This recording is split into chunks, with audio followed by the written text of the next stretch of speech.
இங்க பாத்துக்குங்க, நீங்க டவுனுக்குள்ள வந்து ராகி மாவை பார்த்துருக்க மாட்டீங்க. பார்த்தீங்களா? எங்களுக்கு ராகி மாவு இல்லாதனால இங்கே பார்த்தீங்கன்னா இங்கே இருங்க, பாக்கெட் ராகி மாவு பாக்கெட் வாங்கிட்டு வந்திருக்கேன். இதில் இப்போ போட்டு கிளற போகிறோம். இதில் மாவை கொட்டி வச்சுருக்கோம். இது பார்த்தீங்கன்னா இதுக்கு சைடிஸ் வந்து பார்த்தீங்கன்னா இந்த கீரை இருக்குது பார்த்தீங்களா? நேற்றுக்கு காட்டில் போய் கீரை பொறிச்சிட்டு வந்தேன். இந்த கீரையை கடைஞ்சி வச்சா இது செம்ம டேஸ்ட்டாக இருக்கும். இப்போ நல்லா தண்ணி கொதிக்குதுங்க. இந்த தண்ணியை வந்து அள்ளி வைக்கிறாங்க. பார்த்தீங்கன்னா இவங்க பேர் தான் பழனி அம்மா. பார்த்துக்குங்க. பார்த்திங்கன்னா ராகி மாவு நம்ம போட்டுட்டு இருக்கோம். இனி இதை வந்து கடையணும். தண்ணி கொதிக்கும் போது தான் கடைய முடியும். அதனால் எல்லாரும் வந்து அடுப்பில் ஆக்கி சாப்பிடுங்க மக்கள். எந்த ஒரு நோய் நொடியுமே வந்து அண்டாது. இந்த மாதிரி செஞ்சு சாப்பிட்டீங்கன்னா பார்த்துக்குங்க. இதுக்கு வந்து கலவை என்னது வேறு ஏதோ ஒரு பேர் சொன்னாங்க. என்ன பேர்?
பார்த்தீங்கன்னா மக்களே, இதை வந்து நல்லா கடையணும்னா ரொம்ப கஷ்டப்பட்டு தான் இவங்க கடைஞ்சிருக்காங்க.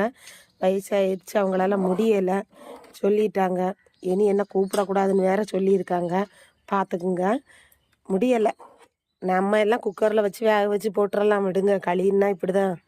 அப்புறம் பார்த்திங்கன்னா இதெல்லாம் ரொம்ப சத்து.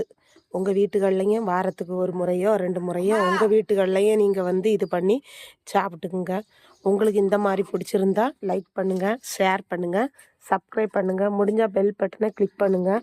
மறக்காமல் இதுக்கு வந்து சைடிஷ் வந்து இந்த மாதிரி ரக்கரி வச்சு நீங்கள் சாப்பிட்டுக்குங்க. ரக்கரின்னா இது வந்து இந்த நேற்றுக்கு ஒரு இலை பறிச்சுட்டு வந்த பார்த்துருங்க. நம்ம பருப்பு அடுப்பில் வச்சு வேக வச்சுருக்கோம். எல்லாமே அடுப்பில் தான் வச்சுருக்கோம். இந்த மாதிரி உங்களுக்கு விவசாயம் இந்த மாதிரி பண்ணுறவங்கள பிடிச்சிருந்தா, காட்டில் விவசாயத்தில் பாடுபடுறவங்கள பற்றி பிடிச்சிருந்தா லைக் பண்ணுங்கள், ஷேர் பண்ணுங்கள், சப்ஸ்கிரைப் பண்ணுங்கள். முடிஞ்சால் பெல் பட்டனை